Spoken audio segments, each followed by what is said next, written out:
Thank you. All right. So this, like I said, this is basically, this is my mini course that I offer for free. But I'm going to go through the basics of it because I think you guys can get a lot out of this. And also, as I said in the beginning, there are a lot of things that you can do. One of you guys mentioned going in network with insurance. There's so much you can do with private practice, but my goal with this presentation and with my private practice course is to get your doors open as quickly as possible because that's how you start making money. All the extra stuff can come later, but there are things that you can do to get your doors open. I think within 30 days is reasonable, and you can start making money that way. So let's go through that. If you have questions, okay, yeah. If you have questions, I will give you guys a chance to ask them. You can put them in the chat. I'm not going to be monitoring the chat the whole time I'm talking, but I will check in on them periodically. All right, so my 5 tips at a high level are building a solid foundation with a business plan, creating a strong brand identity, which a couple of you guys have mentioned, getting your legal and professional requirements in line. I think this is the part that most people get hung up on. Marketing effectively to attract your ideal clients, and streamlining operations and prioritizing the client experience. This is my favorite step. So we're going to talk through all of that. So step 1 is building a solid foundation with a business plan. So every successful business starts with a business plan. And this is so important because this is critical for success. This is what people are going to be looking at. If you want to try to get some business funding, if you want to try to apply for a grant, a business plan is what the funders will be looking at. So a business plan includes, this is the foundation of your private practice. It gives you a clear picture of your purpose, who you're going to serve, and how you're going to reach them. So basically what your business entails.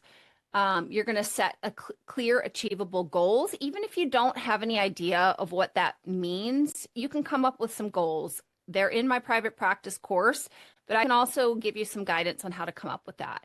You're going to outline what your services are. So what that means is my practice serves, I offer telehealth visits and in-home visits. I offer prenatal visits, and then home visits of breastfeeding at any stage, and including weaning. Sometimes those are back to work visits. So that's really sort of what you're going to outline, what kind of visits you offer. You get more into the nitty gritty of like, yeah, I offer bottle refusal visits. I offer, visits around tongue tie problems, things like that. But really just the basics of in-home telehealth and how you're going to do that. This is also going to help you gain insight into your finances so you can know where to invest your time and money.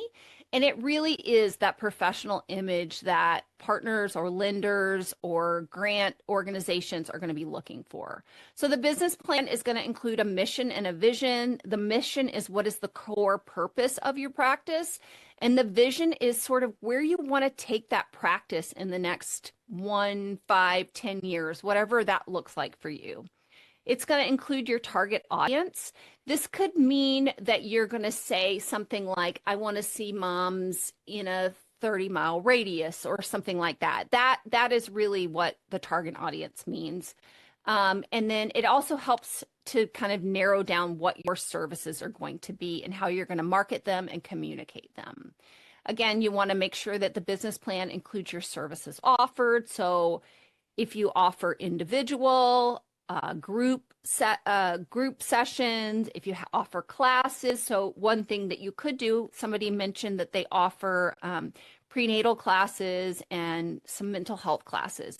So even if you offered one-on-one in-home, or if you had an office services, you could still offer like a group breastfeeding class or a group breastfeeding support, something like that. It's also going to include your pricing and financial projections. This is a little bit trickier, and we're going to talk about this more when we do the questions and answers. You can decide what you want to charge for a visit. And you need to do that. That's important. You should Google and try to figure out from other lactation professionals' websites in your area what their going rate is. And I'll tell you that the going rate for visits definitely varies by location. I know New York City is pretty high. Some parts of California can be pretty high. And this is important because we don't want to, number one, undercut ourselves, but we also don't want to undercut other lactation consultants as well. So if this is, I'm just throwing a number out there. If, let's say, everybody in my area charged $500 for an initial visit, which is not the case by any means, and I decided I'm only going to charge $200, well, that may initially get me more visits because I'm charging less, but it's really going to sort of undervalue our services, and it's going to make me look bad to the rest of the people. So you want to stay pretty on par with that. The other tricky part of the pricing is that when we work with insurance companies, we don't really get to say how much we want to be reimbursed. They reimburse us what they say they're going to reimburse us. So we'll talk more about this as we get into those questions. You want to have a marketing plan. So this is going to be how you're going to attract and retain clients. Those strategies can include things like social media, local partnerships, some content marketing, or word of mouth. One of the easiest things to do is just to bring some donuts to a local pediatrician and deliver the donuts with a stack of business cards, just saying, hey, if you have any breastfeeding moms that need extra support, I'm in your area. So that's an easy way to do that. The business plan is also going to include operations and systems. And this is the part that I love. This is going to be how you're managing the records, how you're managing billing, how you're managing all the follow-up information, the care plans, all of that. And then finally, your goals and your milestones. So you can have 6-month goals, 12-month goals, 5-month goals, whatever you want, whatever feels reasonable and attainable to you. And if you don't meet your goals, that's okay. That doesn't mean that you failed. It just helps you to look at what worked, what didn't work, and what can I change for the next time period, whatever that's going to look like. All right. Any questions about the business plan so far? This is Really super high level, by the way. Go ahead, Andrea. Okay. All right. So the action items, takeaway steps for step 1 is you want to start with your mission and vision statement. You want to define your target audience and the services you offer. Target audience is something you hear a lot in the digital course creation world. But what this means is I want to attract customers, clients in my geographic area. I personally am not going to drive all the way into the city of Chicago to see patients. I want to see patients close to Naperville because it's not reasonable for me to drive over an hour to go see a patient. So that's what it means when it says define your target audience. Now, if you're going to do telehealth, maybe you see anybody. That's okay too. Step 3, set your initial pricing, create basic financial projections the best you can. So that would be like if your ideal is to see 3 patients a week and you're going to assume that you're going to get $150 to $200 per visit, you can assume that you're going to get, somewhere between $450 and $600 per week if you were doing 3 visits. And then come up with your marketing plan with what your specific strategies are going to look like. All right, step 2, it's a strong brand identity. I love this. This is one of the first things I did when I created my private practice is I went into Canva and I created a logo. I'm one of my superpowers is being decisive. So it didn't take me 20 hours of looking through all the samples. I found one, I'm like, that's the one for me. And I created my logo and then I started doing all of my branding. So branding is really important. You want to kind of figure out like what your colors are, what your logo is, and then use it everywhere. And if somebody sees that logo, they tie it back to you. Branding is the first thing that potential clients see, and it shapes how they perceive your practice before they even meet you. I have had lots of patients comment on my branding and say how much they love it. It's got a nice feel to it. So you want to make sure that you come up with something that feels right for you and is going to give that message that you're looking for. So defining your brand's voice and message. So the brand voice is the tone that fits your practice. So for example, your voice might be calm and supportive or upbeat and encouraging. This tone is going to come across in everything from your website copy to your social media posts to your follow-up emails to the clients. That is your brand voice. For me, I want my patients to feel like they're the only patients that I have right now, and I am 100% their cheerleader, and I believe in their ability to be successful in reaching their goals, whatever that is. So that is conveyed in all of the things that I say to my patients and the way that I write on my blog or my posts on the website or social media post. Your unique value proposition, this is like what makes your practice special. Now, all of you newbies, I do not want you to get hung up on this. This doesn't mean that you need to go out and like get some kind of extra certification so that you offer something that nobody else in your area does. You being you makes you have unique value proposition, makes your practice special.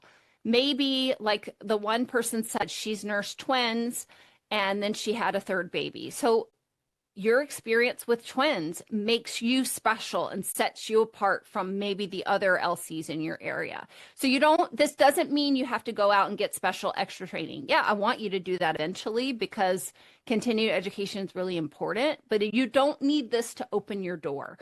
You need to look at your own story. What brought you to the field of lactation? Was it your own experience or was it seeing other people breastfeed? And turn that into what makes you special. And then your core message. This is your tagline: compassionate support or helping families thrive, one feeding at a time. Figure that out. And I'm a big fan of using ChatGPT. So put in there your kind of keywords and let ChatGPT help you come up with what your core message, your tagline can be. All right, so let's look at the visual identity. So this is my practice's logo. Like I said, I found it pretty quickly on Canva and adopted it for everything. I don't have it in this spreadsheet or in this presentation, but it is in my private practice course. I have like my whole brand, all of the things. So I used this logo to create t-shirts for myself and my contractors. So that logo is on the front, and on the back it says IBCLC. You probably can see it in some of my pictures also.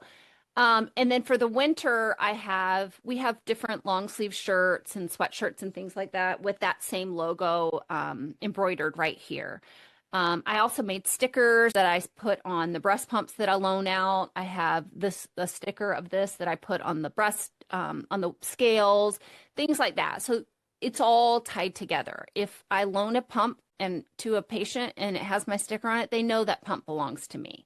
So I just think this is the fun part, and this is what's going to help spark your creativity with, getting into everything that comes next.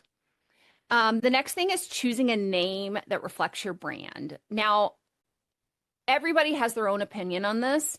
I am a fan of keeping it simple. I chose the name Naperville Lactation because it's going to score a lot higher on Google search. If somebody in or around my area search for a lactation consultant or breastfeeding support in Naperville, guess who's at the top? Me. Now, if I had something like lovely new beginnings lactation, that doesn't automatically tell somebody searching on Google that I am in your area. But Naperville Lactation, absolutely without a doubt, tells them that I am in your area. So think about that. Think about the name and what that conveys. Think about, you know, how easy is it for somebody to find you?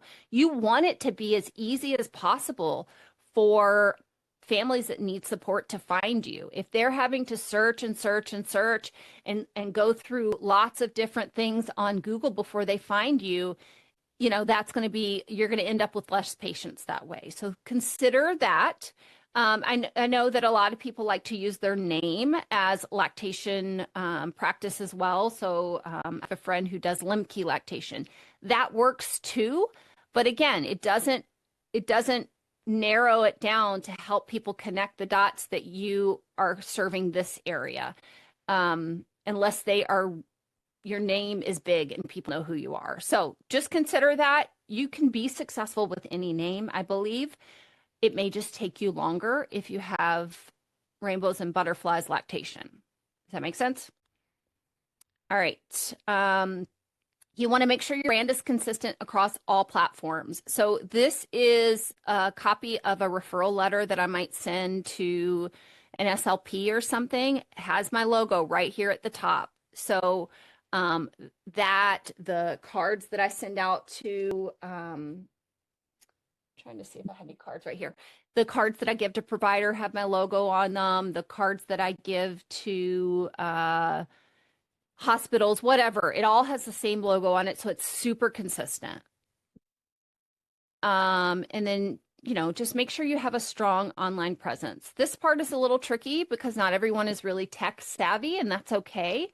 I would like to create a little course walking you through how I built my website. That's on the agenda. But there are web services out there with AI. It's pretty easy to build a website these days, pretty simple. I talk through it in my private practice course about what you actually need. And you basically just need a homepage that tells what services you offer and what area you serve, and a contact form or an email address on there so patients know how to find you. It's really that simple. You don't have to have all this extra stuff that I have on my website just to get started. Remember, this is just to get started. All right. So your action tips here: brand voice, visual assets, establish consistency, and promote your brand. All right. Tip number 3 is legal and professional requirements. So this is where you're going to come up with your business structure, get your EIN, liability insurance, learn about HIPAA and confidentiality requirements, come up with your policies and forms for your practice, and then get contracts for services, referrals, contractors, that kind of thing. So when I talk about a business structure, what that means, you need to come up with a business structure to protect yourself. I am not a legal expert here. I am just giving you information that you could Google yourself. All of my businesses are LLCs. This is a limited liability company. It protects your personal assets by separating them from your business liabilities. There's nothing really special about filing taxes because an LLC is still you. The LLC is just important if somebody were to sue you because of whatever reason. You're not going to lose your house if you have an LLC. Because your business is separate from your personal assets. Now, for sole proprietorship, that's the simplest. That's just you, but it really doesn't. Your personal assets could be at risk if there's any legal issues. And then a corporation is for something with companies with a lot bigger, with multiple private practices or something like that. So most of you are going to fall in the LLC range. LLCs are super easy to set up. It takes about 20 minutes online. I do have guidance on how to do that in the private practice course. I'm happy to just tell you how to do that as well. I just did it again for another one of our businesses. It cost, I think, $500 to set it up, but it is so easy. And the way that I did it the last time with this last business just a few days ago, they will obtain the the employer identification number for us as well. So the employer identification number is your federal tax ID. So that if you, let's say that, so Annie said she's doing a conference for IBFAN. So if IBFAN or ILCA or somebody wants to hire you to speak at their conference, and you're representing your business, you're not going to give them your personal social security number. You're going to give them your tax ID number or your employer identification number for your business. It's free to get that, but the way that I did my LLC, they just apply for it for me. So it like saves you a step, but it's free to do it's TIN or EIN. They're interchangeable. But that is something you need as well. Some states require licensing for your private practice. I cannot answer what your individual place is going to be. I do have links in the private practice course to help you figure that out. Every place is different with that one. But my goal here is to help you get the minimum that you need to open your doors. And I can give you the guidance on where to look for that. You must have liability insurance. So this protects you if you're at a visit and you're helping let's say you go over to take the baby from the mom and you walk over to put the baby on the scale. And when you're walking back, the family's dog runs in fast in front of you and you fall and the baby falls on the floor. That family can sue you because of their baby being harmed. Your liability insurance protects you. So I have never, knock on wood, had any liability claims against me, and I don't know anybody that has in the lactation space, but this is a requirement. In order to work with TLN and Wildflower and really any other insurance companies, you're going to have your own professional liability insurance. It's really easy to get. It's not crazy expensive when we think about other professions that have liability insurance, but it is a requirement. You have to have it. There are other levels of liability insurance. So if you have an office, you will probably need to get a policy to cover your stuff in the office as well. But just if you're doing home visits only, which is the simplest way to get your foot in the door of private practice, you just need a professional personal liability insurance policy. All right, so HIPAA, you need to understand what secure documentation looks like, what is considered protected health information, and you need to get consent before you see families. I have examples of all of this in the private practice course. This is easy stuff to learn on your own. You can Google and take a free online HIPAA training course, and you can Google and get lots of information about protected health information as well. And I do have sample consents in my program as well if you're interested in that. All right. You also need to come up with your policies and forms for your practice. So policies mean like if you're going to charge a booking fee or a travel fee or a cancellation fee, you need to have a policy for that and a way to communicate that to your clients. I will tell you that I don't do any of those things. I like to keep it as simple as possible. I know stuff happens and sometimes people need to cancel. It doesn't happen that often. That's not the way I practice, but some people are going to feel better with that. So I give you some examples for that. If you have a refund policy, I don't have anything like that. Nobody's ever asked me for a refund, and I'll tell you 5 to 10% of my patients pay cash. The rest is all through insurance. So it's not really something that I deal with much. And then the forms, we'll talk more about that when we talk about charting. You definitely want to have. So let me back up on the contracts. Your consent is what you need to be able to treat the patient. You don't need a contract with your patient unless they're buying some big package. I saw this somebody on Instagram the other day selling some kind of thing to lactation consultants, saying something like, why would you want to do $200 visits when you can sell them a package for $2,000. And I kept thinking, that's not really how it works. It definitely may be how it works in very niche areas. I have never seen that be a thing. But if you were to sell a package to a client, you would need a contract that says, this is what I'm selling you, and I'm going to meet those requirements. But in a one-off visit, that's not really a requirement. Some people like to use referral agreements. So if I'm going to refer my patient to an SLP, have some kind of agreement. I don't do that either, and I've never had any trouble with that. So there is one breastfeeding medicine physician who has a clinic in my area.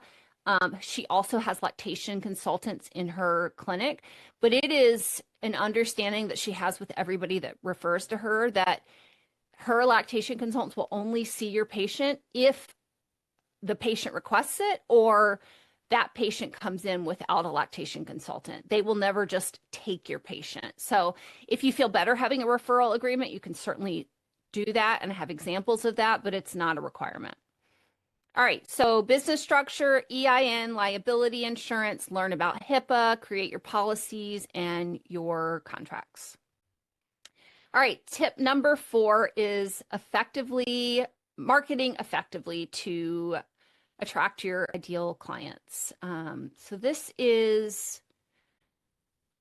can be tricky. I don't want anybody to get overwhelmed by this. I think that our current population of mothers are reached primarily on social media.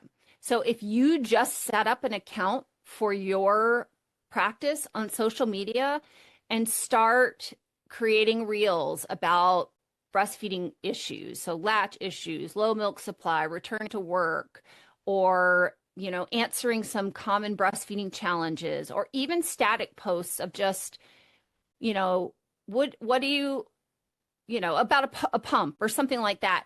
That's going to be one way you're going to start bringing attention to your practice and hopefully reaching people. I am a big fan of building a website. I have learned over the years, I use WordPress and I use a theme called Divi, which is very easy to use. I am going to create, like I said, a little course on how to build a page with this. I haven't done it yet, but I'm happy to help anybody one-on-one if you have any specific questions about WordPress and Divi. But again, you only need a homepage that says what you do. You can have an about page. You can also have a little section on your homepage and a way for them to reach you. That's it. Just the basics helps to get your name out there. Yeah, okay. Social media, we talked about that. And then networking locally is so important. So there are birth groups in most areas. There are local lactation consultant groups in most large cities. I used to drive all the way to Chicago for one, but now I'm a part of one that's a little bit more local here. Look online. So USLCA has local chapters. That's how you could find a really solid group to join. Look on Facebook. There's, for my area, we have a Chicagoland IBCLC's Facebook group. So everybody posts about their private practice and hospital work on there. But networking in the lactation groups is a good way to do it too, because believe it or not, we all refer to each other because, maybe there's a client in my area that another lactation consultant heard about, but she can't come here. She may say, is anybody in Naperville able to see a patient tomorrow? And I could say, oh, I can do it. I'm available. So that's a good way to do it. Also important, like I said, to partner and introduce yourself to healthcare providers. I have really specific ways to do this in the other course. We can talk about it if you have any ideas you want to bounce off of me. But the easiest way is to take a stack of cards and a pack of donuts and drop them off at a pediatrician that's nearby or is breastfeeding friendly. Start with the ones that we know are aligned with breastfeeding and get some referrals that way. The one way that you're going to continue to get referrals is if you send a provider note back to them, because that shows that you are open to communication and you're willing to let them know how things are going. That is going to be something huge to get providers to continue to send patients to you. Testimonials are huge. I highly recommend that you set up a Google business page. I have instructions on how to do that in the course, and you can ask patients to review you on Google. They're not all going to be willing to do that because it's not anonymous. But I also ask patients if they are willing to write me a review for my website. Sometimes they'll give me a picture of the baby, sometimes just use initials. It depends on what they're comfortable with. But if you start collecting those reviews, it does make a difference when patients reach out to you. All right, so we talked about this ideal client, set up your website, social media, build local connections, and get those testimonials. All right, the fifth step, and this is the one that I love because if you don't know, my husband is a tech person, so we are building a lot of tech things together. Organize your scheduling and client management, simplify billing and payment, implement effective client communication and follow-up, create a welcoming and client-centered environment, prioritize documentation compliance, and build systems for feedback and continuous improvement. So I'm going to give you all this information the way that it is right now, and then I'll tell you about the other things that we're building. So you want to choose a scheduling platform. I currently use something called SavvyCal. I really like it. It is HIPAA compliant if you fill out a BAA with them, a business associate agreement, which I tell you all about that in the course. You can create a whole bunch of different scheduling types, and you can set it up so that there are buffers between the times, and you can sync it with your Google Calendar or whatever calendar you're using so that it only makes spaces available when you're available. I have this scheduling page available. It is not on the menu, so patients can't find it unless I send it to them. So sometimes I will send the patient this link to my scheduling page and they can book the appointment themselves. So most of the time, I just use the link and book it myself, but it definitely is available. I know other private practices that have this as a public-facing thing, and they allow patients to schedule whenever they want. But my life in the last year has been too crazy to just have a patient pop up on my schedule. But if you are able to do that, then you could definitely share this so that they can do that as well. I am a big fan of connecting the platforms that you're using. So my scheduling is connected to my charting platform so that whenever I create the schedule, it automatically creates a patient in my charting platform, and that saves me a step. Okay, so for billing and payment processing, we're going to talk all about this in a minute when we talk about TLN and all that. Like I said, I only really have maybe 5 to 10. I haven't done the 2025 stats yet. I will update those and put them in the course so you can see it because I'm very transparent with that. But the cash patients that I have, the way that I build it is I send them an invoice through Square. Square does charge something like 3% or something, but that is 100% worth it to me because it creates an automatic trail. So every LC works it differently. Sometimes for cash patients, they may charge up front, they may charge at the visit. In all the years I've done private practice, I always send the invoice at the end of the visit and I tell them they have 7 days. That's just me. You do not have to do it that way. In all of my years, I've only ever had one person not pay me. And interestingly, they lived in a gated community with a housemaid and all this other stuff. So I don't know what the problem was, but everybody else appreciates that window because they're struggling. The reason you're seeing is they're struggling. So if they give them a little bit of time, a little cushion, they're always grateful for it. So that's the way I do the cash billing. Client communication and follow-up. I use a tool called Quo, which is the stupidest name. It used to be called Open Phone. I will create a lesson and put it in the private practice course so you guys can learn all about it because I love it. You can use it. Quo is an app, and you can use it as an app on your phone to create a second line. So you can have a line specifically for your business. It rings through your phone just like normal, but you can tell that it's a Quo, it's a patient calling you and not just your normal phone. My favorite thing about it is I use it for calling and for texting. My favorite thing about it is that you can create snippets in the I'm going to show it to you guys in a minute. But anyway, you can create snippets. So if a mom texts me and says, I really can't remember how to work the spectra. Can you tell me again?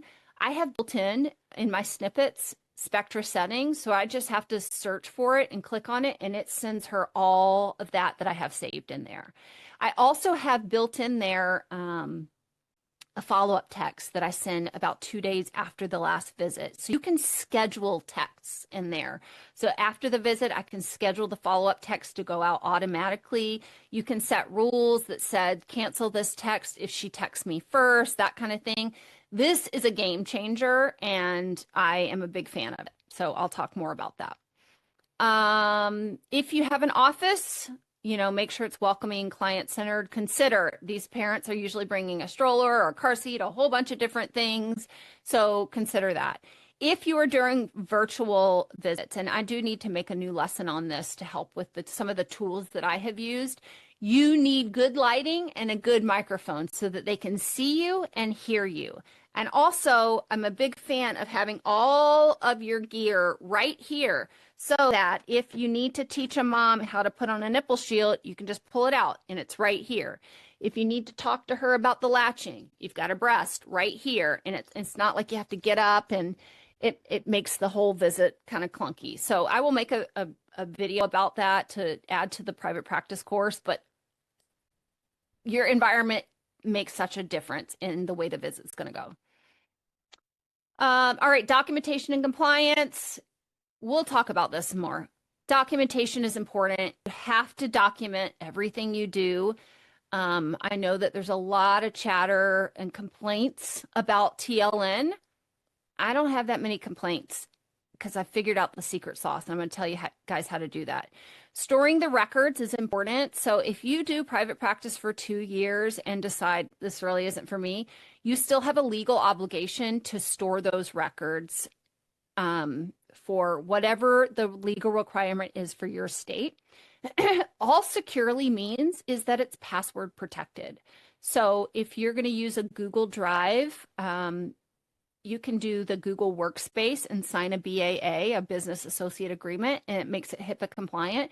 You can save everything right there in Google Drive and just make sure that you renew it for the number of years that's required. Okay, so continuous improvement is important. You can ask patients for feedback, ask for what they thought, and this is going to help you to improve your practice. I don't have a lot to say about this, but we could talk more about it. All right. These are your action items: scheduling, billing, client communication, a welcoming environment, documentation, and getting feedback. So these are my 5 tips. We've gone through them all. I will share the link for this if you guys want to watch this again and listen to me actually talk through it, because I definitely, this is a course that's available. It's free. All right, I'm going to stop sharing. And I'm here for all the questions. So bring them. Anybody have questions to start? Yes, the infant skull, I think, is such an amazing tool. I have one in my bag and one, two right here. But this is a great way to teach latching. If you haven't seen this, can somebody, oh, somebody put the link there. Because it has an articulating jaw, it is the size of a newborn. You can see the hard palate. You can see how far back the soft palate is. But it's great because you can show clients how to what we're looking for and how wide that mouth needs to be to get that deep latch. So this is one of the tools that I do recommend. All right, Athena, hit me. Yeah, so I was just curious about like telehealth. Mhm. How do you host that, or like what are the parameters, or do I need to dive into HIPAA more before I can answer that question? Yeah, no, you can do it on Zoom. You can get a BAA, a business associate agreement, and that protects the data, and you can do it through Zoom. If you are going to work with TLN, so for those of you that don't know, TLN is the lactation network. It's been around several years. I don't know when it started. It is a Chicago company that was a durable medical equipment company that had a spinoff where they decided, let's do breast pumps and let's see if we can start billing for lactation consults. It has been a game changer in the lactate private practice world because it does a few things. For one, it bills insurance on behalf of lactation consultants and provides an automatic reimbursement based on the visit type. Um, they they take on the risk of whether or not they're going to get paid, and they pay you automatically within 1 week of you submitting your claim, depending on the day of the week. It could be a little bit longer, but it's pretty quick. And without a doubt, if it's an initial visit with one baby at home, it's going to be a $200 reimbursement. If it's a follow-up visit with one baby at home, it's $175. There's a little bit different for twins, and there's a little bit different for holidays and like weekends, but that is the general reimbursement. Um, the awesome thing about it is they also have a public facing website where moms that don't know which lactation consultants are available in their area can go on to the lactation network. I've heard um, commercials on podcasts for the lactation network aimed at moms. They can go on there, put their insurance information in, and get paired with a lactation consultant in their area. So the lactation network has changed the game. It allowed so many people to become lactation consultants. However, in the last year and a half, they stopped working with a lot of the policies they used to work with because they came out and said, you know what, we weren't actually in network with most of these. And 25% of them we weren't getting paid for. So this risk is too big and we're not willing to do that anymore. So now they work with Blue Cross Blue Shield of Illinois and another one. I don't know. I'll have to look. It's on my website. And then like United Healthcare and Aetna, and then maybe something else.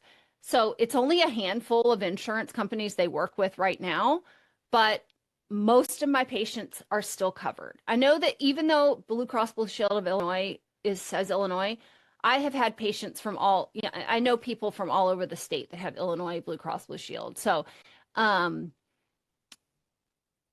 the other thing that a lot of people are complaining about, well, one of the things they complain about is the reimbursement rate. So we talked about in the beginning that the reimbursement rate that IBCLCs ask for cash are widely varied based on where you're located. I know Annie Frisbee charges like $600 for a visit in New York City.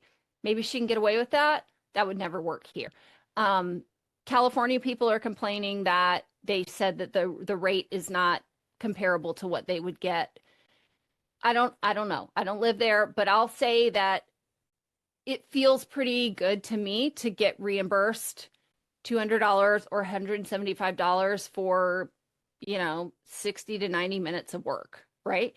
Guarantee, as long as I meet the requirements of turning in the chart that they ask for. That's the other thing people are complaining about is that they have all these crazy charting requirements. I'm going to tell you that it is not hard at all. And if you did UCSD and you learned how to do an S bar till they were coming out of your eyeballs, you can meet the requirements TLN is asking for. It's pretty simple. It's just a SOAP note or an S bar that they're asking for. That's it. That is it. But they want you to have a header and a footer and page numbers, and people are losing their minds about the requirements. But I'll tell you, I'm still a big fan because it's easy to get reimbursed. They have lots of resources on their website for people to build their practices if they need them. They're transparent now with what they're billing and why. Yeah, it just makes it easy. The other company that exists outside of California is Wildflower. So Wildflower is a company that bills exclusively Cigna insurance. They are like TLN in that they do the billing and they submit and they reimburse you a specified a set rate. It is $175 no matter it's an initial or a follow-up visit. But they take 30 days to reimburse you, and they have zero charting requirements unless they ask for it. So the bar is a little bit lower there. Again, it's just another option. I have heard that the state of California has a new, somebody tell me what it's called. I can't remember. There's a new one out there that they're starting. What, say it? Is it Milkwise? Yeah, Milkwise. It's kind of like TLN, maybe supposedly better. I don't know. People that have worked with TLN does have a non-compete, but Wildflower doesn't apply to their non-compete because TLN doesn't bill Wildflower. But apparently the law in California they can't do anything about that non-compete. So a lot of California people are going to be signing up with this Milkwise, it sounds like.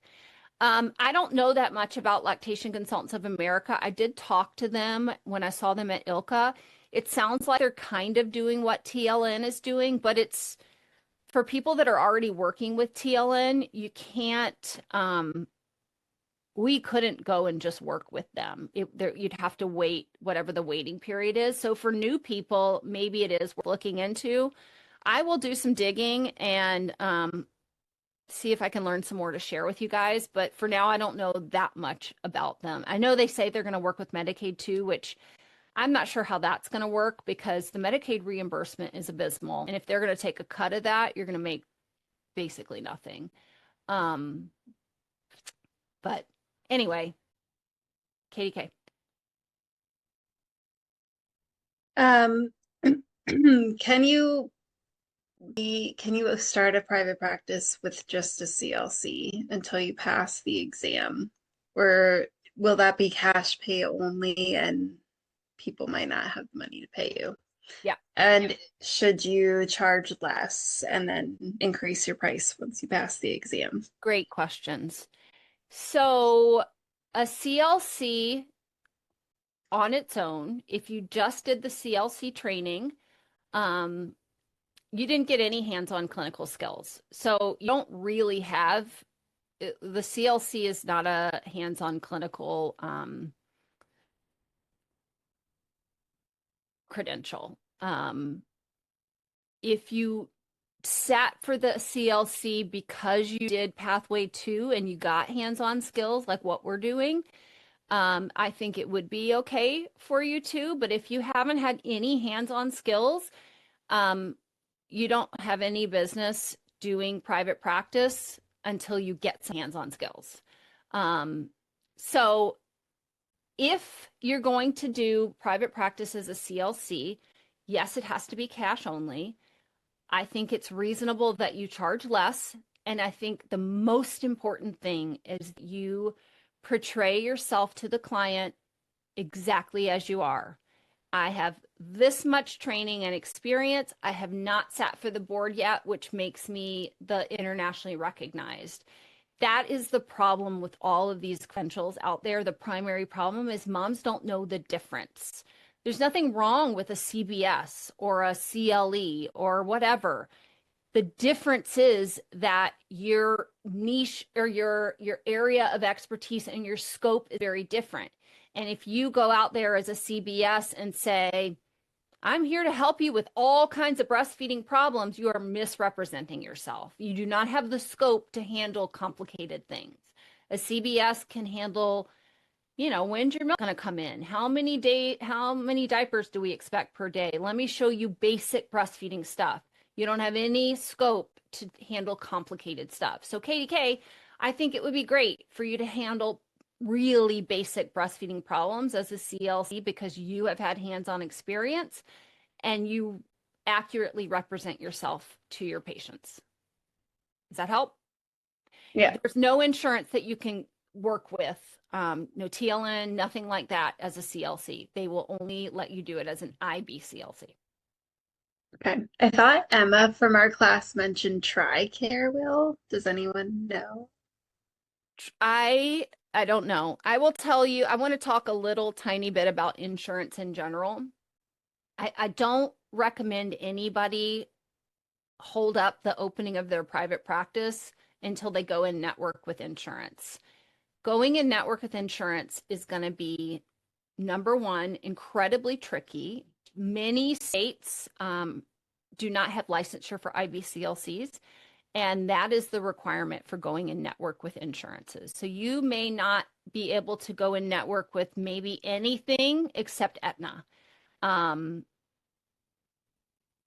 You might not be able to have success with anybody except Aetna. It depends on your state. It's going to really vary by state.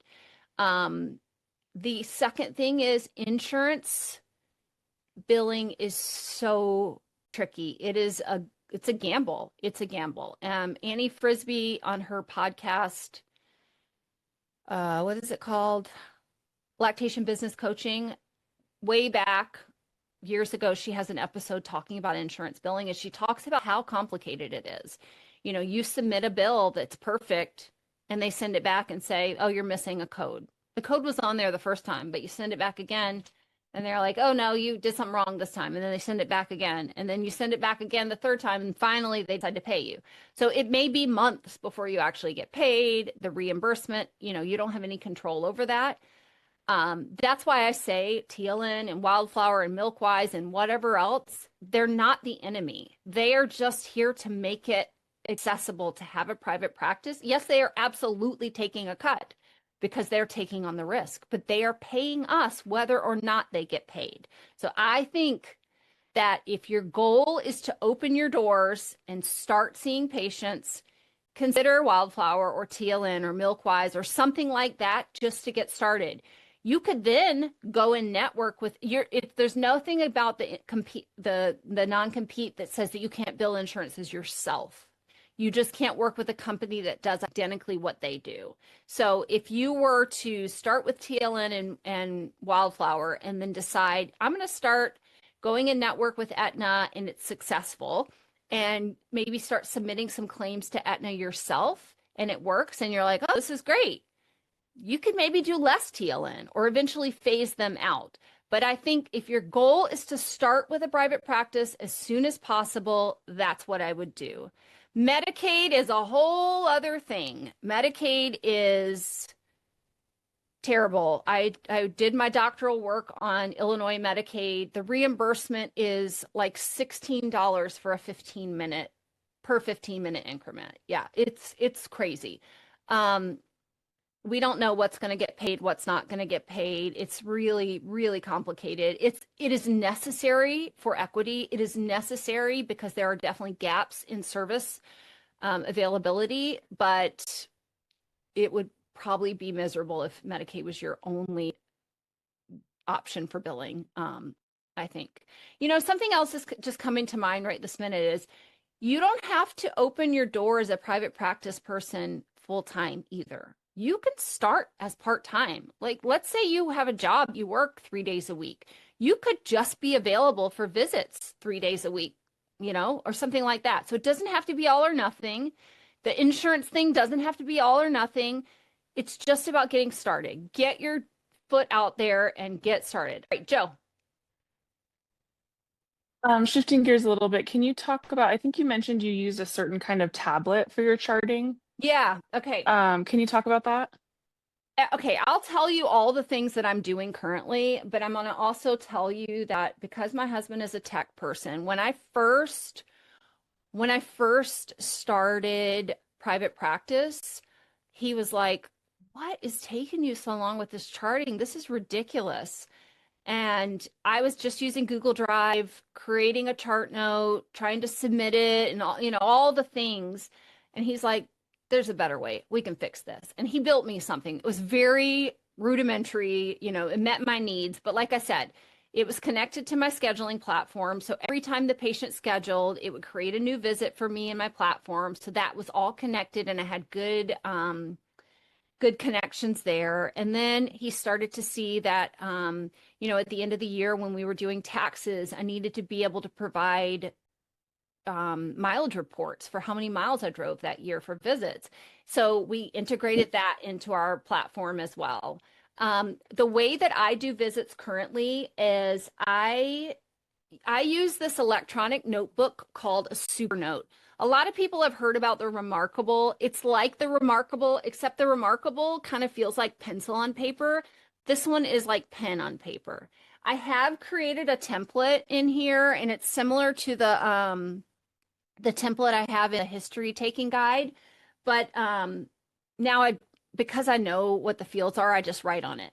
But I say all of this to say he is tonight working on our new platform that we're building, which is going to become available to people in the future. We're going to create a form that we can write on in our visits that's going to automatically upload to the platform. So that's going to save you one step too. Does that help? So I love this thing. You can sync it to your Google Drive. I use it for like everything. I take it with me to conferences. I mean, it holds so much stuff, but it's one more thing to buy. So I think there's easier ways to do it. So even if you write on like a paper notebook, if you can take a picture of it and upload it to the platform, that would save you a step too. Yeah, so that's what I'm using right this minute. I also have a iPad, which may be something that I use in the future. I am not a fan of sending out intake forms ahead of time because I think a couple of things. One, patients are reaching out to us primarily because they are struggling. I don't want to give them a 10-page thing to recount the last 4 weeks or whatever, all the feedings and diapers and all the problems and whatever. I think if I were to send out an intake form, I would make it something super simple, like just tell me your medications, any major things that happened. But I don't do any intake forms because I would go over it with your patient anyway. So I would rather just talk to them in the visit. So I do have a notebook to write down things, but I don't send out anything in advance. The other thing is I think you can get preconceived notions of what you think is happening, and then you miss what's actually happening in the visit. So if the mom is all about, I don't have enough milk, and you could go down whatever rabbit hole, and then you go to her house and you miss what's actually happening because you've already decided and already done all the research on this is how I'm going to solve her problem. So that's just me. Our platform will give you the ability to do an intake if you want to, but I don't do that. I just have a notebook and I write down the things that I think are important. Margaret, do you do consent forms in advance? Yes, I do consents. They are part of the program, or my platform. So when I send out, it triggers automatically when a prenatal or an initial visit is scheduled. So it sends the consent to them electronically, and they fill it out electronically. And so it's just it has all the information, and then they type their name in as their signature. And then it has a box for them to give me their provider information. They can certainly decline to give me their provider information, but giving me that allows me to send notes to their provider. All right, Katie K. I have a couple of questions. Yeah, okay. Home visit safety. Have you ever had where you go to a house and it does not feel, something doesn't feel right, or there's concerns? Yeah, great question. Um, I had a house one time that I pulled up, and outside I was like, oh my gosh, I hope I don't get killed here. I didn't actually feel like that was going to happen, but my children and my husband all have my location. My calendar, I have one of those skylight calendars. So my calendar is on the skylight calendar. So if they're like, where was she today? They could look and see the addresses for where I was. Here's the thing about that scheduling page. And if you look at my reviews on Google, you'll see I have one negative review. And it's from this woman that must have been in the middle of the night searching for a lactation consultant nearby and found my scheduling page and put herself on my schedule. And then when I saw it the next day and I texted her and I said, hey, I see you made an appointment, but we haven't connected yet. So I just want to find out what are your breastfeeding concerns? I need to know about your insurance, all that. That is the reason why I don't allow that patients just to make appointments if I haven't already connected with them, because I want to make sure this is an actual patient with a baby and they have insurance or something. So this woman told me something generic about what was happening with her baby and that she was just going to be, she didn't have insurance or something like that. Well, then I was like, I'm sorry, I'm not going to be able to see you. I can refer you to somebody else. And when I told her I couldn't see her, she turned that into, you're not going to see me because I can't pay. And that was not it at all. It was a safety issue. So yeah, I have all these safeties in place. So they know I have my location. They have the addresses of where I've been today because it shows up on my calendar. And I don't see a patient until I confirm that they're actually a patient with a baby. Does that help? Okay. Yeah, how do you know they have a baby? Like just through text? I mean, You get the vibes. you can tell. I mean, you can tell that they're somebody with a baby because of the stuff they say. If they're saying something random like, I need you to look at my nipples, and they're not saying anything else that makes sense, I'd be like, oh, I don't know about this. But they always say something that makes a sense. So I've never had any that I was like, I need to leave. This doesn't feel right. This is weird. Nothing ever bad has happened. I did have this one client, the weirdest thing that I ever had. I had this client that I went to their house. They got paired with me through TLN. So they went to TLN first. TLN paired them with me. I went to their house they made the time. I sent them the scheduling link and they got on my calendar. So I went to their house. They were in an apartment and they were like on the third floor. Well, the door at the bottom of the apartment, there was a buzzer, but the door was just ajar. So I just went in and went up to the third floor and knocked on their door. And it was so weird. I said, hi, I'm Margaret. I'm here from Naperville Lactation. I'm here for your visit. And they were just seemed really like weird that I was there. And so they gave me a chair in the living room. The baby was in the crib asleep, or like in the bassinet in the room asleep. And I took out my notebook. I said, okay, so generally I'd like to ask, about your history and about how the birth went so I can get an idea of, how breastfeeding has been going so far and understand what your goals are so I can help figure out how I can help you. And I started asking some questions, and then the dad stopped me and he's like, you're doing great, but I just want to stop you. Can you just tell us a little bit about yourself? And I was like, sure. I have 5 kids, I've been doing this for X number of years. I live not too far away from here. I teach, blah, blah, blah.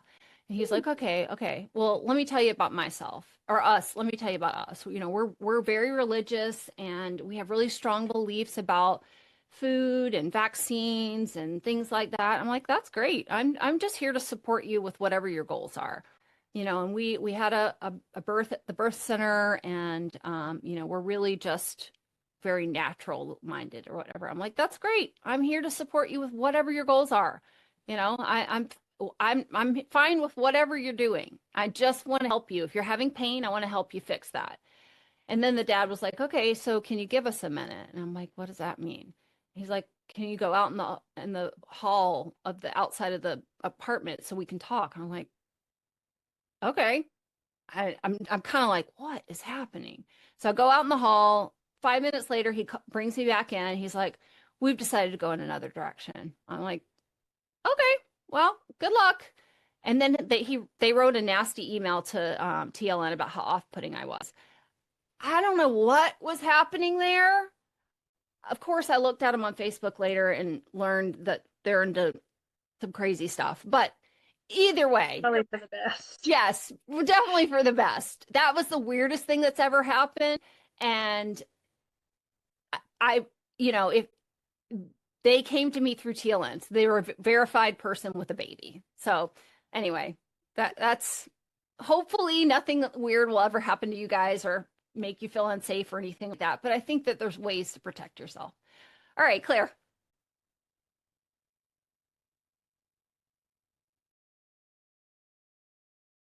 Doesn't want to unmute. No, okay, sorry, it took me a while there. So Katie K had kind of chatted about the CLC thing, and that's the road that I'm trying to do before, because I mean, I'm not going to get the IBCLC results till probably August, and I kind of want to just start learning and getting out there. Right now, I am trying to apply to clinics that don't have any positions open because I feel like I have a higher chance of getting a job with them. I mean, in the future. What was that? JC, I'm going to mute you. So yeah, I'm just putting my fillers out to just clinics. I would prefer to work with someone in private practice because that's the avenue I see myself going in the future as an IBCLC. But how do I market myself to them if I can't accept insurance? And I just don't think that a lot of people these days, I mean, what were you doing before TLC and these other things? Were you just taking like private pay? Because like you said, 5 to 10%, I just don't see a lot of people being able to afford a price. So like how as a CLC do you market yourself to these private practice IBCLCs? So I did do private practice a million years ago when I first became an IBCLC. And this was before the Affordable Care Act. So just in case you don't remember, the reason that we have lactation visit coverage is because of the Affordable Care Act. So before the Affordable Care Act, almost no insurance paid for lactation visits. So any outpatient visits was done by cash. And I hated it because you can't solve everything in one visit, especially if mom had cracked bleeding nipples or something like that. It just felt so icky to me to be like, okay, pay me today and I'll come back in a couple days and we'll do it again and hopefully it's better. I hated it as cash only. So I don't know who said it. Amberly, like I'd love to just get a paycheck. That was awesome to just work in a hospital and somebody else paid for it and I could help moms as much as possible.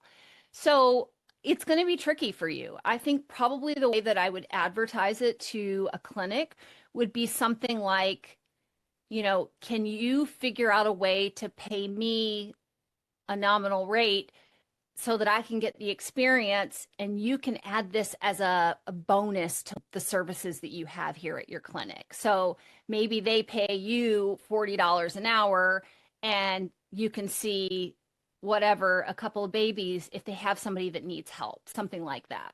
So would it be like me seeing them without the person, so that person wouldn't be billing their insurance at all? Like it would be on. It depends on what kind of clinic it is. I mean, it could, the provider could bill for, if it's like a pediatric office or something like that, they could bill for a lactation visit and then you see the patient, something like that. They could do. But if it's like a chiropractor or something like that, it would have to just be a service a bonus that they have offer.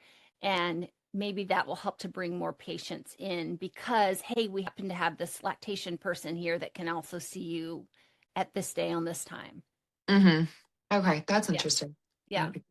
I mean, the insurance thing is going to be tricky until you get the IBCLC, but I think if you can get some hands-on experience, it's going to be huge. Here's the other thing, they're not available everywhere. And if anybody is interested in this, send me a message and I'll connect you with Emily. Baby cafes, they are all over the United States, but not everywhere. They are models of breastfeeding support that is totally free, walk-in clinics, but they're awesome because they pay the people that work at the clinic. So you could, as a CLC, work at a baby cafe, get some experience. You know, you're going to get paid, I don't know, $30 or $40 for 2 hour, you know, whatever. It's not much, but it is something you can put on your resume that you did, and you'll get that hands-on experience. So baby cafes will hire breastfeeding peer counselors, they will hire students, they will hire CLCs, and they will hire IBCLCs, maybe breastfeeding the other one too. Sorry, my brain is fried right this minute. But they are set up as sort of a pathway through, so you can get internship hours through them as well. So I definitely recommend that you look out for a baby cafe. And if you want more information, I can connect you with Emily, who. That would be awesome. I'll text Yeah. you about. Sounds Thank you good. so much. That's Yeah. a great idea. Yeah. Sierra. Thank you. So I have a question in regards to your study guide. Yeah. I took the exam in September and missed it by 3 points. Oh gosh. And so I'm really trying to hone down. I'm doing a weekly study with, I don't know if you've heard of Amarlis, I think that's how you pronounce it. Yeah. And just wanted to know where else I can spend my time to pass this Sierra, exam. is the study guides the only thing you bought, or did you buy the course also? I haven't bought anything yet. That's what I'm trying to figure out what I need to. So, I mean, I do recommend my course. It's only $37, and it will teach you. I mean, the reason that people fail the exam is not because they don't know the information. They fail it because you need to have a very specific mindset. You can, you know, even if you did like hands-on with IBCLC in a hospital, exactly what you did in the hospital is not going to apply on the exam. You have to have a very specific mindset. So my recommendation would be to get my course, which is $37, and I offer anybody that has taken and passed and not passed the exam a free VIP upgrade. So I will create a tailored study plan for you if you give me your score report to show you exactly what you need to work on. Kanisha can tell you, I made one for her. And I can tell you exactly what to work on. And then you can have some VIP sessions with me to talk about the questions you're really struggling with to make sure that you pass next time. So email me. My email's over there in the chat, and we can talk more about it if you want. Okay, sounds good. Thank you. Yeah, my pleasure. Tori. I just wanted to address the people who were wanting to work as CLCs and not really sure how to charge for it and stuff because people can't use their insurance. I mean, yeah, kind of my plan for that. Like I said, I'm doing the birthing advocacy doula trainings 45-hour course, and part of the reason I'm doing that is so that I can kind of work while like working toward IBCLC stuff and just kind of doing it a little bit, you know, of a workaround. Because and like I said, I'm gonna do things virtually. And so what the benefit is, if people are wondering, to working as cash pay, not as an IBCLC, is that a lot of people don't need full like clinical care, like hands-on, very clinical care. A lot of people just, they don't know anything about breastfeeding and they're having like a little bit of an issue, and you can just kind of help them virtually. They don't really need, or you know, like at a home visit, but like without hands-on care. And then so, and a lot of IBCLCs don't contract with insurance and they still do cash pay, but they can't afford an IBCLC, nor do they need that level of like clinical care. So you know, it's kind of like this in between. And then if you realize that they do need a higher level of care, then you just refer out. Absolutely. Yeah. And it's just, I think it's like good like pathway, because even though it seems like, oh, well, people are going to have to pay cash, they're not going to want to work with me because they want to go through their insurance. That may be true, but it also may not be true because they might not need that intense level of care, and it might be more effective for them to just sit with you for an hour and pay you $50 to like teach them something. You know? Absolutely. Yeah, that's why I say all the levels are necessary. You just have to understand where your scope ends and that you refer to the next level. Absolutely. That's great. All right, one thing I want to talk about that didn't come up in the mini course is supplies. So as I said before, I want to make sure that you guys have all the things you need in place to open your doors as soon as possible. So supplies are one of the things that is really, really important. So I'm going to share, let me see. Let me open this and I'll share this guide that I made for supplies. And we can go through it. You'll learn more about me. I'm a minimalist. I want to keep it as simple as possible. You don't need tons and tons of things to start your practice. You just need a few things. So this is, I'm going to give this all to you in the chat in a few minutes, but this is my private practice shopping list. You don't need everything on here. What you most need to start a practice is a scale. And I don't want anybody to buy a $1,500 scale. I'm going to show you what I recommend. I recommend that you have some gloves and you have some hand sanitizer. That's it. That's all you need to get started. There are definitely other things I recommend. And as I'm thinking about this, there's something I think I should add here. But let me show you. So this is the scale that I currently use in my practice. It is a Sika scale. You start paying attention, you'll see them in doctor's offices all the time. It is a high quality scale and it's not super huge and it fits so nicely in my bag. It costs like $335. So it's so reasonable. It does have a milk intake function. So you can put the baby on the scale and lock it for the initial weight. You can weigh the baby again and push the button again, and it'll tell you the difference. It will tell you how much the baby took. They do have other versions. They have higher quality. They have like a more one that syncs with an app and all that. And that one's like $800. To start your practice, start with this $335 one. It works great. One of the questions people always ask is, oh my gosh, is it sensitive down to 2 grams? Nobody in private practice needs something sensitive to 2 grams. If you need something that sensitive, you need to be working in a NICU. These babies in private practice, in the home, in the community, 5 grams, 1 teaspoon is sensitive enough. And this scale is sensitive to 5 grams. You do not need it to be sensitive to 2 grams for the community. So this is the number one thing you need here.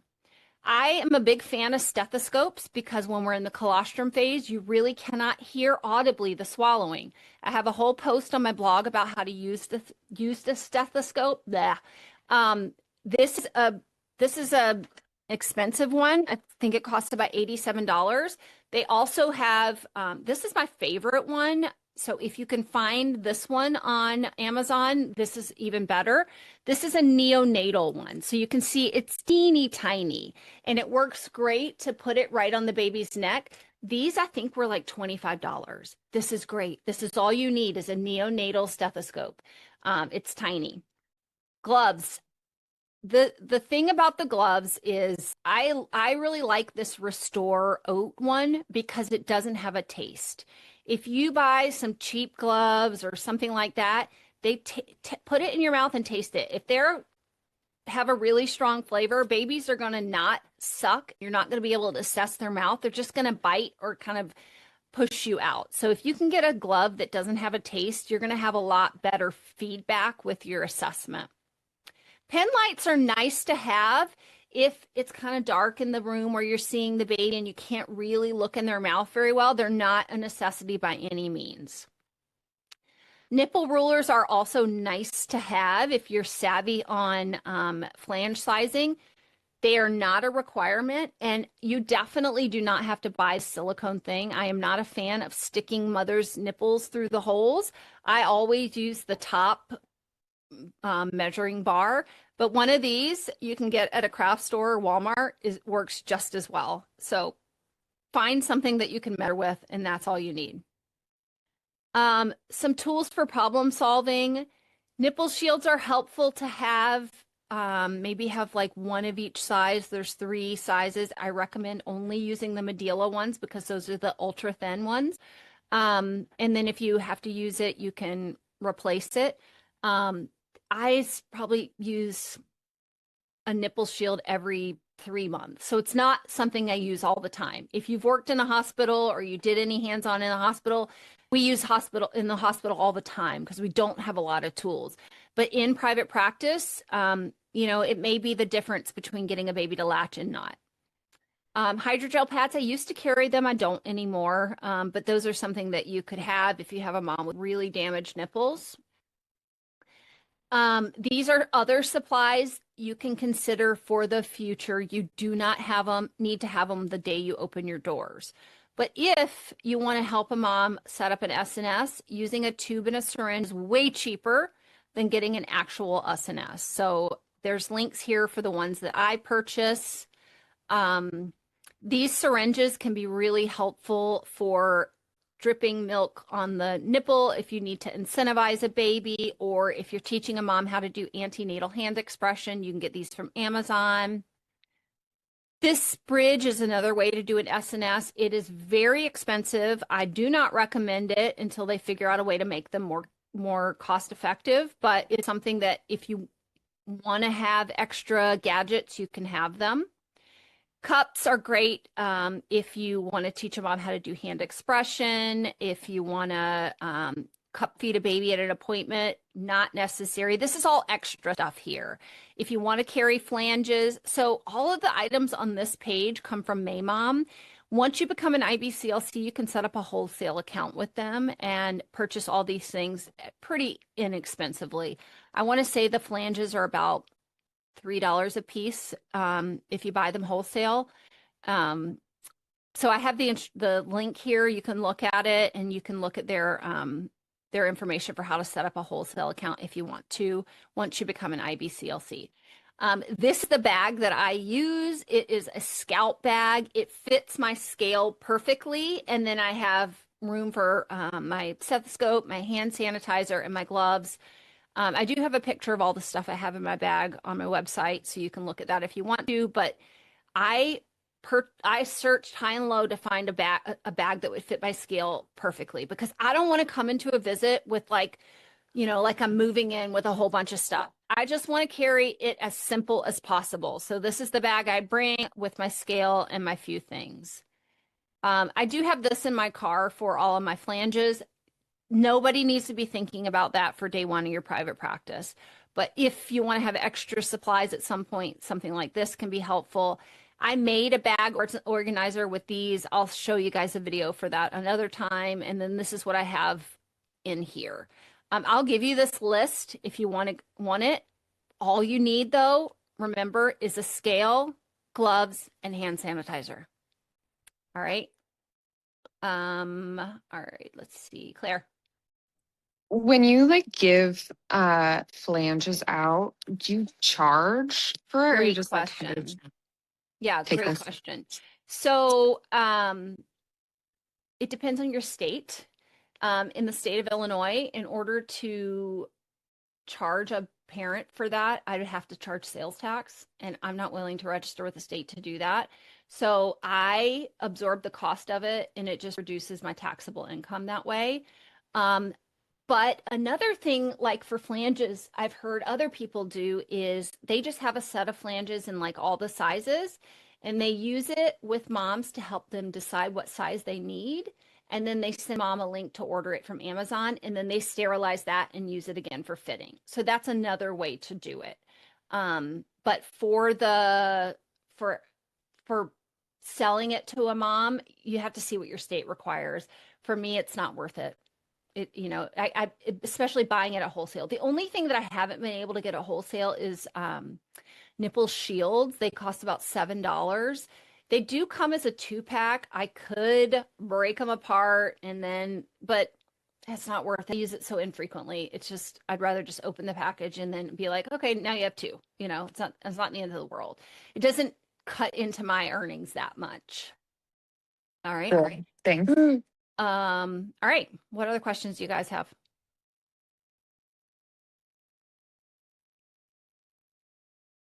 I do want to say, let's talk for just a minute about contractors. So I currently have one contractor. I have another contractor in training in this room. And, I have heard from different lactation consultants a variety of way that contractors are handled.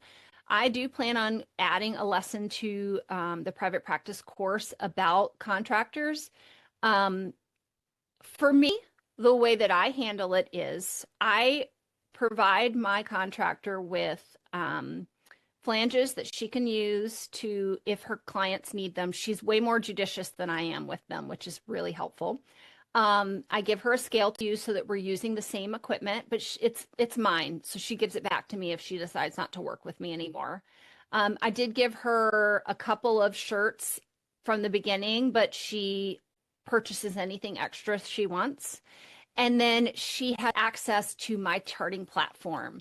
So, and I take 20% cut from her, which is extremely low compared to what I have heard other people, people with contractors charge. So that's the way that I do it. And then at the end of the year, I give her a 1099 NEC with her earnings and a mileage report so she can use it to file her taxes. So I'm going to put all of that in a lesson that I'm going to add to the private practice course. Oh, let me put Hannah, go ahead and ask your question. And while you're asking it, I'm going to put the link to the private practice course and the discount code if you want it in there. Do you have any chart? Currently, I chart with my midwives on their charting platform, but the lactation part isn't great. Yeah. And I'm just wondering what you recommend for charting platforms. Yeah. Well, like I said, I use my own that my husband built for me, and we are currently beta testing, having people use our beta model to get feedback so that we can launch our platform soon for other people to use it. So it is called Lactasite. You can go to the website and there's not much there yet, but it's LACTASITE. And our platform, it's very exciting because it's set up a little bit like ChatGPT, where you can just kind of chat with it and tell it about your visit. But the magic is that it creates a chart note, a care plan, and a provider email or letter, whatever you want to send, all at one time. So it really takes minutes to chart compared to what many other people are doing. Like I said before, I've worked in 3 hospitals. I know how overwhelming charting can be, and I want this to be the opposite of that. So yeah, that's what we're using currently. If you're interested in learning more about the beta, you can send me an email. But it's literally changing every day. I mean, we had new people signing up to use it last week, and by the end of the week, we had a new feature already on it. So it's pretty exciting. And one of the things that's really sort of drove the way that we built this one is the TLN export that they want. They want it to look like, actually, let me just show you what they want it to look like so you can let's see. Okay. So let me show you what my export looks like. This is the chart note. So this is what I would submit to TLN. So they want it to be basically a SOAP note. So they have a header up here, the patient information here, the subjective information, the objective information, the assessment, the plan, and the education verification. So my platform created all of that just with just through texting or just through chatting what our how the visit went and what I said about the visit. Kanisha.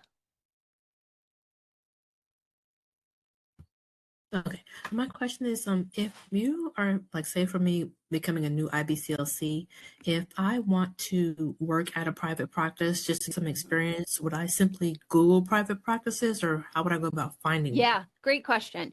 So I would reach out to private practices in your area, and Okay. I would offer to, see if you can start by doing some shadowing, offer to Okay. do some something that you can contribute to them. Can I help Mhm. you with your social media? Can I help you with, you know, delivering cards to providers or something like that? And then Okay. you could say something like, once they see how you work and what your mannerism is like, hopefully then they would be like, oh, I actually would love if you could do a couple of visits a week, and then you could kind of start Okay. that way. I've seen private practices that were looking for contractors put out like job requests on Indeed and things like that. That would never work for me because I really want somebody that's going to have the same mindset as me. So I think that if somebody were to reach out to me as wanting to do some shadowing, and then, I was able to kind of teach them the way that I run my practice, my brand voice, what we were talking about in the beginning, and they seem to really be aligned with that, that would be me introducing, saying, hey, let's consider you being a contractor and you doing a little bit of work for me, and kind of building on it that way. So I think the way that you're going to find some spots as a contractor is going to be like that. Start as, can I shadow? Then what can I do to help you? And then maybe it can turn into something else. Okay, Kirsty, sorry. That's okay. How long is your coupon code going to be active for the I didn't set a date, visit so course? it'll be a Okay, while. just because those of us that just had to pay for the exam on Yes, top of Christmas, I we're got it. hurting. I will leave it open for a while. Okay, thank you. Yeah, of course. And if you try it and it doesn't work, just email me and I'll make it work. I'm open to that. Basically, anybody that's ever emailed me and asked me for a code, I give it to them. So don't tell the whole world that, but I'm here to help you. Okay, I'm not a money hungry person. I just want to help you, but I do have to get reimbursed a little bit for all the work. All right, I'm going to go ahead and end it because it's beyond the time. But if you have questions, you're welcome to stay. Thank you so much for everybody that came. If you have questions, you can email me. I did put the PDF in the chat so you can download it. I put the link for the course in the chat, but you can get to it from my website also. But please email me if you have any questions, and I'm happy to stay. I'm grateful for all of you that have come. I'm glad, Amy, that it was helpful. Yeah, let's keep this conversation going. If you have more questions, keep sending them my way. I'm always here. All right.